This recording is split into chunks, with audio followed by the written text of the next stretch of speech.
देखो, तो जो अगली टर्म आती है हमारी वो क्या है बेटा? पहले तो आप मुझे इसके बारे में बताओ, क्या आपने सुना है 11th क्लास में? 10th क्लास में तो सुना ही है, क्या 11th में इसका नाम सुना है? रिफ्रैक्शन। अब मैं आपसे सरफेस की बात कर सकता हूं, अब मैं आपसे मीडियम की बात कर सकता हूं, तो रिफ्लेक्शन में हमने बातें नहीं करी। मैं आपसे बोलता हूं ये एक चीज है, यहां से कोई वेव आई, कौन आई बेटा? वेव पता क्या कर सकती है? देख सुनना, वेव ऐसा हो सकता है कि यहां से आने के बाद चली जाए, इसे कहते हैं रिफ्लेक्शन। इसे क्या कहते हैं? क्या ऐसा नहीं हो सकता कि वेव यहां आने के बाद इस मीडियम के अंदर चली जाए? इसे कहते हैं ट्रांसमिशन या रिफ्रैक्शन,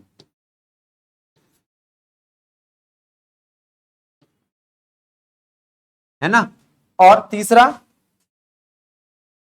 ध्यान दो, तीसरा, यहां आई तो थी, एब्जॉर्ब हो गई, ये रंग नहीं दिखाई देगा,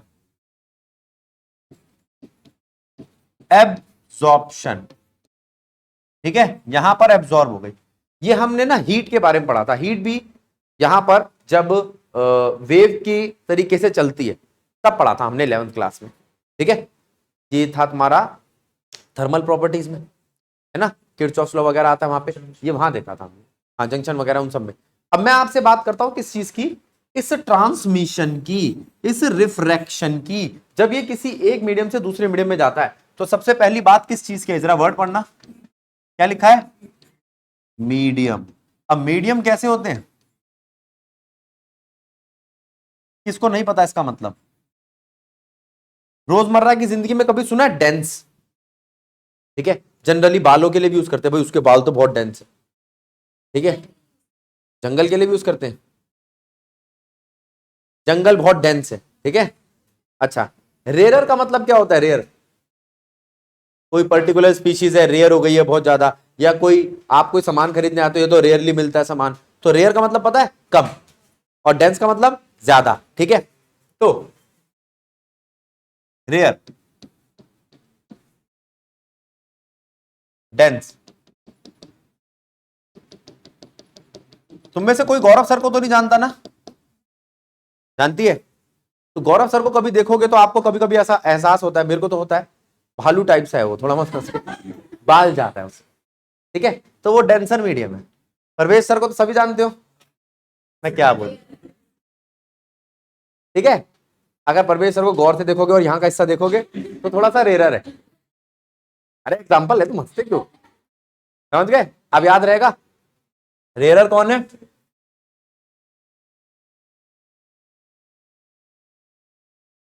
और डेंसर कौन है? और स्मार्ट कौन है? क्या? आ जाओ, ये बात समझ में आ गई? Refraction, medium, rarer, denser. अब जरा इस पे ध्यान दो। तो अगर कोई तुमसे पूछे मीडियम क्या होते हैं, ये क्या है, ये क्या, ये बताता क्या है? ये वहां पर आपको नंबर ऑफ मॉलिक्यूल्स की बात करता है, तो वहां से डेंसिटी का पता चलता है। डेंसर मतलब डेंसिटी का पता लगाना है मुझे, नंबर ऑफ मॉलिक्यूल कितने हैं, 10, 15, 25, 30, 40, कितने हैं? समझे? नहीं समझे? कुछ क्लियर हुआ? कुछ बात समझ में आई? अब हम बात कर रहे हैं आपसे किस चीज की? हमने आपसे बात कर ली डेंसर की, हमने आपसे बात कर ली रेयर की, अब हम बात कर रहे हैं आपसे सरफेस की। आ जाओ,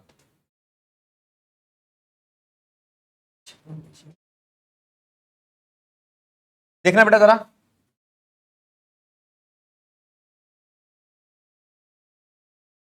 ओए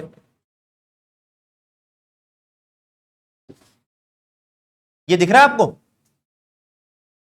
ये एक मीडियम है, डेंसर मीडियम। कैसा है बेटा? तो यहां पर मैंने आपसे पूछा है ये जो डेंसर मीडियम है उसमें ये क्या है?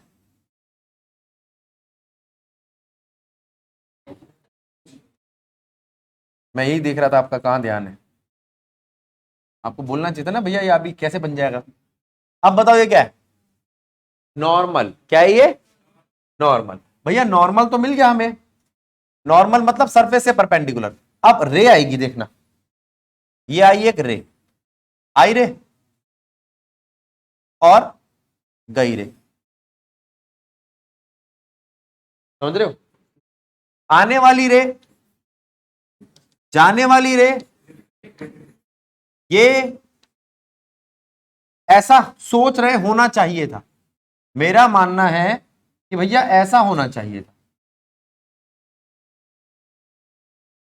देखना बेटा जरा, ऐसा होना चाहिए था लेकिन नहीं हुआ। क्यों नहीं हुआ?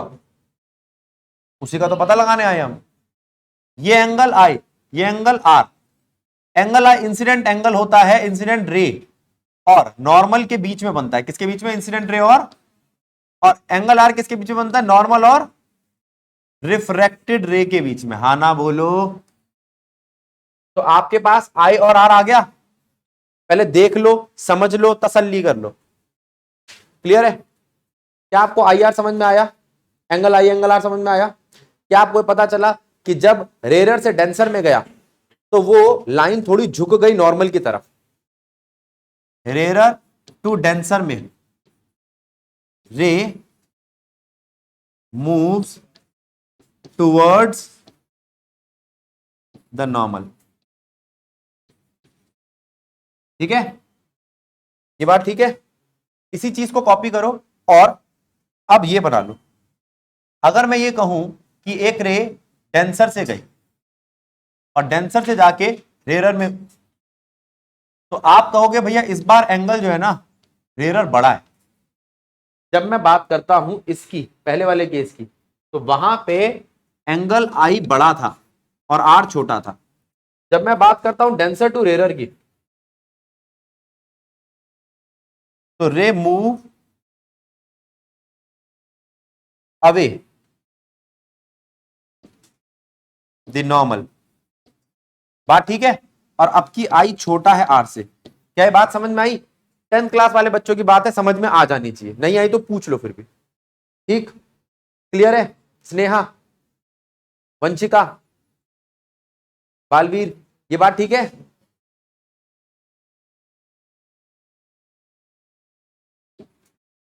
अब मैं आपसे बात कर रहा हूं कि डेंसर से रेयर क्या होता है, रेयर से डेंसर क्या होता है, ये लाइन क्यों उधर आके मुड़ गई, इसको थोड़ा सा प्रैक्टिकली समझने की कोशिश करते हैं। ठीक है, मैं आपसे ये पूछ रहा हूं कि अगर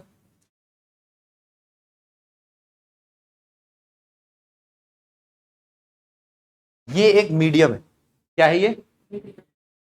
और आपको मैं ये पूछूं कि यहां से एक रे गई ऐसे, देखना एक रेड कलर वाली रे, देखना सारे बच्चे, 150 साल लगते हैं इसको लाइन ढूंढने को। देखो ये रेड ही नहीं आई, चलो कोई नहीं, येलो मान लो। ये और ये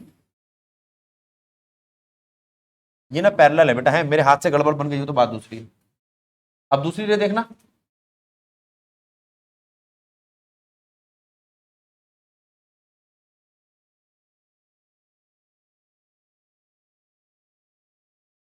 रेयर डेंसर रेयर, है ना? अब मैं एक ये ले रहा हूं,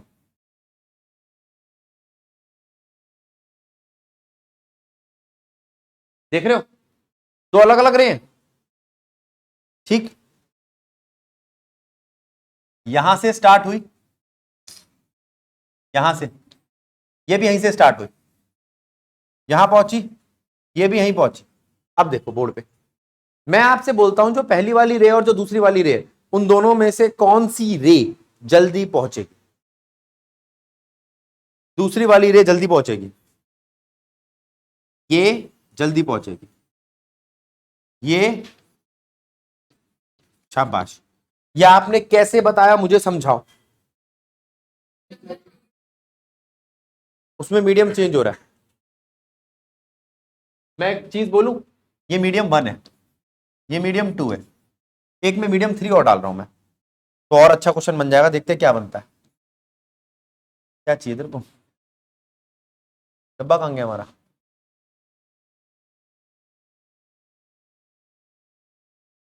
ये लो। फिर से लाइट भेजते हैं।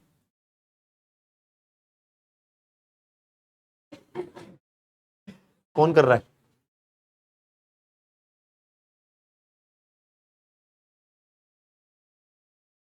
देखना।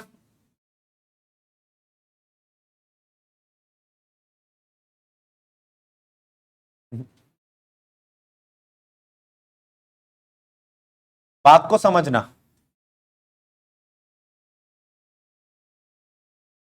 इसके अंदर जो मीडियम भरा मैंने वो कौन सा है? यहां मीडियम 1 2 और अब 3 रखा है। 1 3। मैं आपसे कहता हूं जो 2 है ना वो 1 से गाढ़ा है। 2 जो है वो 1 से डेंसर है।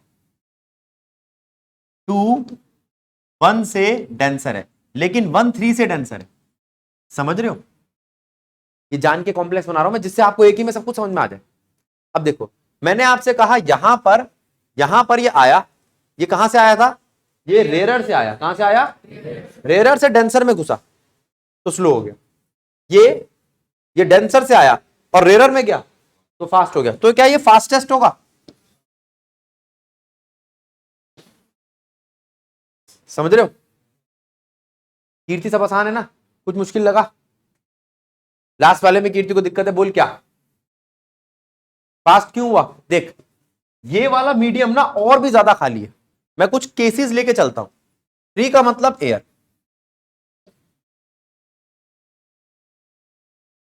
बन जा। 1 का मतलब वाटर और 2 का मतलब ग्लास। अब मेरी बात सुनियो, ठीक है? किसको ले? आशी। आशी पानी में चल रही थी, चलते चलते उसका रास्ता अब किस में आ गया? कांच में। अब वो पानी में आसानी से चल रही थी या कांच में आसानी चली?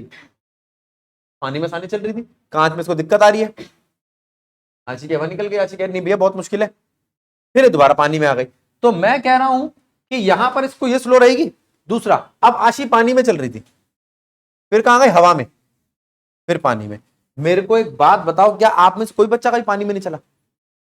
स्विमिंग पूल में चलो, दिल्ली है, ये तो गली में स्विमिंग पूल बन जाता है बारिश आने दो, ठीक है ना? सब नीचे के जो जंतु जानवर होते सब बाहर आ जाते हैं। हे कैसे हो? तो फिर अपन उनके साथ चलते हैं। तो अरे बहुत दिमाग खराब होता है, पता नहीं पैरों में क्या क्या निकलता है जब वो नाले वाले भर जाते हैं ना। हाँ, स्कूटी तक डूब जाती है। तो उस वक्त आप ना कभी चलो, आप ना घुटने तक पानी भर गया, आप चलो। चलने के बाद जब आप बाहर आओगे तो ऐसा लगेगा हल्का हो गया। या आप में से कौन कौन स्विमिंग करता है? करते हो? 2 4 करती है। तो ऐसा होता है बाहर आने के बाद ऐसा लगता है हल्का सा हो गया सब कुछ, और तेज तेज चलने लगते हैं। ऐसा कौन करता था? मेरे को ढंग से पता नहीं है। क्रिस्टियानो रोनाल्डो जो था वो अपने पैर पे वेट बांध देता था, ठीक है, फिर दौड़ता था। फिर वो कहता था जब मैं वो वेट उतार देता हूं ना तो ग्राउंड पे बहुत तेज दौड़ता हूं। वो तो सभी जानते हैं, 10 12 फुट पे तो हेडशॉट मारता है, देखा ही है ना सबने। मजाक है उसके लिए तो सब कुछ। तो करता क्या है, ज्यादा वजन लगा लेते, ज्यादा वजन लगाते। या इसको ही पता होगा, जो जिम में साइकिलिंग वगैरह करते हैं ना, जब उनको आदत पड़ जाती है ना, अब जैसे इसके भैया, इसके पापा हैं, अगर वो नॉर्मल साइकिलिंग करे साइकिल तोड़ दे तो वो वेट बांध लेते, क्योंकि साइकिल उनके हाथ से पार हो चुकी है भैया, है ना? तो वो वेट बांध देते, जिससे वेट बांधने से उनके पैर भारी हो जाए और फिर वो साइकिलिंग करते। तो ये सब चीजें, बात समझ में आ रही है? क्या आप ये सब क्यों रहा है? पैर भारी मतलब वेटेड हो जाए बेटा। देखो यहां पर ये जो सारी चीजें, मैं तो शरीफ समझता था इसको। तो अगर मैं यहां पर ये सारी चीज देखता हूं तो आप क्या कहते हो? सुनो, अब कीर्ति, अब कंसेप्ट बना कि यहां पर स्लो, यहां पर, है ना? अच्छा, कैसा लगे कि अगर मैं आपको कहूं कि तीनों के तीनों एक ही टाइम पे पहुंचेंगे? फिर क्या ना, अरमानों पे पानी। ये तीनों में से कोई भी स्लो फास्ट कुछ भी नहीं है, सब टाइम पे पहुंचेंगे। इनिशिएट कहां से किया इन्होंने? अच्छा ये ध्यान रखना, इनिशिएट सबने एक जगह से किया। मेरे हाथ से थोड़े बहुत ऊपर नीचे बन गए तो बात दूसरी है। सबने इनिशिएट एक साथ किया और सबने टर्मिनेट एक पॉइंट पे किया, ठीक है? सबको मैंने देखा 5 बजे और 5 बज के 1 सेकंड पे, क्योंकि लाइट है पता नहीं कितनी तेज चलती मुझे नहीं पता, 1 सेकंड भी नहीं, 1 सेकंड के बाद देखा सबके सब यहां खड़े थे, ठीक है? ऐसे करा तिगड़ुम वो यहां आके खड़े हो गए सब एक साथ। अब वो कहां से गए, कैसे गए, कुछ नहीं पता, ठीक है? ये पुरानी पिक्चरों में होता था। मैं कभी लड़ाई हो जाती थी, जैसे किसी बच्चे से लड़ाई हो गई, मेरा बड़ा दिमाग खराब होता था यार, पिक्चर में हीरो जब मारते भूम की आवाज आती है, मैं मार मार के मैंने इसको खत्म कर दिया, इसमें से आवाज नहीं आई। तो कभी कभी हम खुद निकाल लेते थे आवाज, और फीलिंग नहीं आती ऐसे जैसे चार लड़के पकड़ लेते थे। तो मतलब तुम्हारे जमाने में नहीं, तुम तो कहाँ मोबाइल चलाने वाले। मैं अपने आप को हीरो समझता था, वो बात दूसरी, वो चारों बहुत मारते थे मेरे को, थोड़ी देर के लिए लगता था अब मैं सबको मारूंगा। अब वही वाली चीज जो है, ये यहां पहुंचे, जब वहां से लेके यहां तक जब ये पहुंचे, सुनो, तो टाइम एक जैसा कैसे लग सकता है जब दिखाई दे रहा है कि भैया इसको कम जगह मिली, उसको ज्यादा मिली, उसको कम मिली। तो आपसे मेरा ये सवाल है कि इनके लिए टाइम एक जैसा है, क्या आप 5 मिनट सोच सकते हो? 2 मिनट का मौन लू, सोचो। हो गया 2 मिनट का मौन। अब जरा ध्यान दो, अगर मैं आपसे कहूं कि ये यहां से जब डेंसर मीडियम में गया, तो आपको ये देखना चाहिए था कि ये सीधा सीधा नहीं चला गया, ये ऐसे थोड़ी गया, ऐसे जाता ना तो लेट पहुंचता। ये ऑरेंज वाला ऐसे थोड़ी गया, ऑरेंज का है ये ऐसे जाता ना तो जल्दी पहुंचता। ये जिसको जल्दी पहुंचना है, मतलब उसको पता मैं एयर में आ गया, मैं जल्दी पहुंच जाऊंगा, तो उसी टाइम पे पहुंचने के लिए अपना पाथ बड़ा कर लेगा, पाथ। और जिसको पता है मैं लेट पहुंचूंगा, वो उसी टाइम पे पहुंचने के लिए अपना पाथ, कंजर्वेशन ऑफ एनर्जी। अब आप कहोगे मैं तो नहीं मानता कि एनर्जी कंजर्व रहेगी। पाथ को समझो, लाइट की स्पीड वाटर में जो थी, ग्लास में जाके चेंज हुई, लेकिन बाहर आके वैसी ही कैसे हो गई, सेम आ गई दोबारा वैसे। कहां से? उसको एनर्जी कहीं से मिल रही है क्या? एनर्जी का कोई सोर्स है, कोई स्रोत है, कंजर्व रही एनर्जी। इसका मतलब उसने अपना पाथ चेंज किया होगा वैसा ही रहने के लिए। तो अब आप आज के बाद कभी कोई तुमसे पूछे कि डेंसर मीडियम में पाथ क्यों चेंज करता है, तो क्या जवाब दोगे? जिससे वो उसी वेलोसिटी को या उसी टाइम को मेंटेन रखे। ठीक है, तो अगर यूं कहोगे कि ये क्यों इस तरफ आया है, इसने अपना पाथ छोटा क्यों करा है, इसकी स्पीड कम हो गई होगी, इसका डिस्टेंस कम हुआ है ना, डिस्टेंस डिक्रीज मतलब वेलोसिटी भी। और अगर इसका कहीं डिस्टेंस इंक्रीज हुआ है, तो मान लो ये ऐसे आ रहा था, ठीक है, इसको ऐसे जाना चाहिए था, नहीं गया ऐसे, ये तो बड़ा कर लिया इसने डिस्टेंस। क्यों भाई, क्यों बड़ा किया तूने डिस्टेंस? डिस्टेंस इंक्रीज किया है ना तूने, तो वेलोसिटी भी इंक्रीज हुई होगी। और अगर आपने कहा कि भैया वो आया और चला गया, ओ इसका मतलब यहां और यहां में कोई फर्क नहीं है, कोई फर्क ही नहीं है।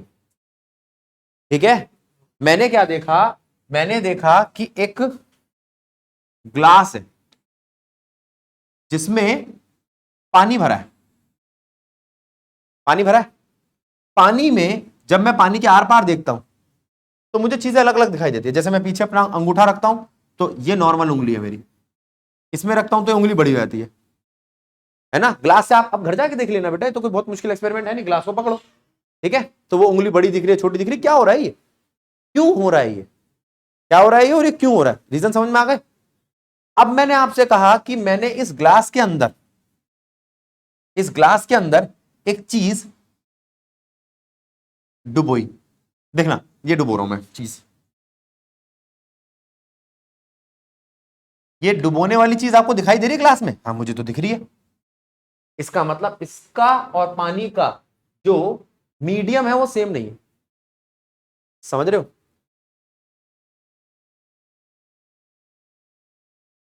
गायब हो गई वो चीज, इसका मतलब पानी का मीडियम और उसका मीडियम सेम था। अगर कोई जादूगर आपसे कहता है देखो भैया ये लेंस दिख रहा है आपको, इस लेंस को मैं पानी में डालूंगा ये गायब हो जाएगा, तो तुम कहना कोई बात नहीं भाई, रिफ्लेक्टिव इंडेक्स सेम था दोनों का, जितनी लाइट पानी में चलती है जिस स्पीड से, उसी से उस लेंस में चल रही थी, इसलिए वो गायब हो गया। क्या हो गया? नहीं समझ में आता? तो एक बात बताओ, कभी ऐसा होता है कि आपने एक चम्मच पानी लिया, एक चम्मच पानी घर पे लियो बेटा, ठीक है, और ये इसमें डाल दियो, वही वाला चम्मच पानी निकाल के दिखा, या दिखा वो जा रहा पानी एक चम्मच, क्यों? क्योंकि दोनों का रिफ्लेक्टिव इंडेक्स सेम है। सही बात है, हाँ ना बोलो। फिर तुम कहोगे कलर हो, तो हाँ तो आएगा, ठीक है, कलर वो चीज अलग होगी, वो वेवलेंथ की बात चलेगी, और वेवलेंथ भी रिफ्लेक्टिव इंडेक्स अलग रखती है। रिफ्लेक्टिव इंडेक्स सॉरी मैंने अभी पढ़ाया नहीं आपको, डेंसिटी अलग रखती है, डेंसिटी पढ़ाया मैंने भी आपको। ये बात समझ में आई? डेंसर रेयर चैप्टर बना, कुछ क्लियरिटी आई, रिफ्रैक्शन समझ में आया? चलो इस बात को समझो। अब मैं आपसे बात करता हूं किस चीज की, रिफ्रैक्टिव इंडेक्स। ये बड़ा टॉपिक है, रिफ्रैक्टिव इंडेक्स क्या है। सबसे पहले क्या बोलना है आपको, देखना क्या लिखा है, मीडियम का कांस्टेंट, खत्म कहानी। मीडियम का कांस्टेंट बड़ा इंपॉर्टेंट है भाई, मैं बार बार पढ़ाऊंगा आप। कौन से मीडियम का, मीडियम का कांस्टेंट किसके लिए, तो आपने कहा लाइट के लिए भैया। अब मैं पूछूं तो बताना, थर्मल कंडक्टिविटी का कांस्टेंट, मीडियम का कांस्टेंट, किसमें से हीट पास करा रहे हो, लक्कड़ में से, लोहे में से, किसमें से, वो ये बताएगा। किसमें से लाइट पास करा रहे हो, कांच में से, पानी में से, हवा में से, वो रिफ्रैक्टिव इंडेक्स बताएगा। इसका सिंबल म्यू होता है। अच्छा 10th में आप एन से भी दिखाते थे। अब और बताओ मीडियम के कांस्टेंट, याद आए तो बताना। क्या रेजिस्टिविटी आपको मटेरियल के बारे में बताता था, अभी मैंने हीट करंट की बात करी थी, अब इलेक्ट्रिक करंट की बात कर रहा हूं। फिर आपने कहा भैया एक चीज होती है इलेक्ट्रिक फील्ड, उसके लिए क्या आता है, ये नहीं पढ़ा अभी आपने, परमिटिविटी। क्या परमिटिविटी, एक आता है परमिएबिलिटी। ये मटेरियल कौन सा मटेरियल है, मैग्नेट का। ये कौन सा मटेरियल है, इलेक्ट्रिसिटी का। ये कौन सा मटेरियल है, रेजिस्टेंस का। ये कौन सा मटेरियल है, लाइट का। ये कौन सा मटेरियल है, हीट का। ठीक है, ये बात समझ में आई। मैं आपसे एक चीज पूछता हूं, क्या ये मटेरियल है, क्या ये इलेक्ट्रिसिटी कंडक्ट करता है, तो आप कहोगे मुझे क्या पता, रेजिस्टिविटी से पूछो। तो मैं कहूंगा इसकी कोई रेजिस्टिविटी होती है, हाँ। अच्छा क्या ये हीट कंडक्ट करता है, हमें क्या पता, थर्मल हीट कंडक्टर कांस्टेंट से पूछो। ठीक है, अच्छा मटेरियल तो वही है, सबके कांस्टेंट अलग है। हाँ, क्या ये लाइट पार जाने देगा, क्या इसमें रिफ्रैक्शन होगा, किससे पूछूं, रिफ्रैक्टिव इंडेक्स से पूछो। क्या ये इलेक्ट्रिक और मैग्नेटिक फील्ड को सपोर्ट करता है, या इसमें से इलेक्ट्रिक और मैग्नेटिक फील्ड किस तरीके की चलती है, कम चलती है, ज्यादा चलती है। ये चैप्टर मैंने अभी पढ़ाया नहीं है, जब पढ़ाऊंगा तब पता चल जाएगा। तो किससे पूछो, इन सबकी टेबल बनानी पड़ेगी क्या, समझे। तो what is refractive index, nothing but a medium constant. क्या एक्सप्लेन करेगा कि किसका कितना मीडियम गाढ़ा है, गाढ़ा मतलब डेंसर। अगर मैं आपसे कहूं डायमंड का रिफ्रैक्टिव इंडेक्स 2.42 है, बहुत गाढ़ा है। कांच का 1.5 है, कमजोर है। पानी का 1.33 है, और कमजोर है। वाटर का 1.0054 है, और कमजोर है। वैक्यूम का तो 1.0000 है, इसका मतलब सबसे कमजोर है। तो सबसे कमजोर किसका है, कौन सा है, वैक्यूम। उससे गाढ़ा एयर, एयर से गाढ़ा वाटर, से गाढ़ा ग्लास, से गाढ़ा। गाड़ी में चलना आसान या मुश्किल, मुश्किल मतलब वेलोसिटी कम या ज्यादा। अरे इतने होशियार बच्चे, क्या करोगे बेटा तुम तो बहुत बढ़िया बच्चे हो। बिल्कुल सही जवाब दिया, रिफ्रैक्टिव इंडेक्स का वी के साथ इनवर्स रिलेशन होता है, पढ़ लिया हमने, बिना फॉर्मूला बनाए हमें फॉर्मूला आ गया। क्या refractive index is inversely proportional to, नहीं समझ आया, आया कैसे आया, जितना गाढ़ा उतना चलना।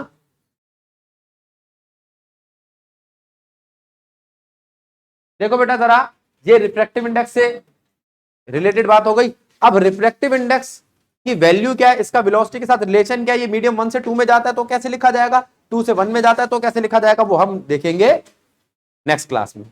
इति सत्यनारायण व्रत कथा समाप्त।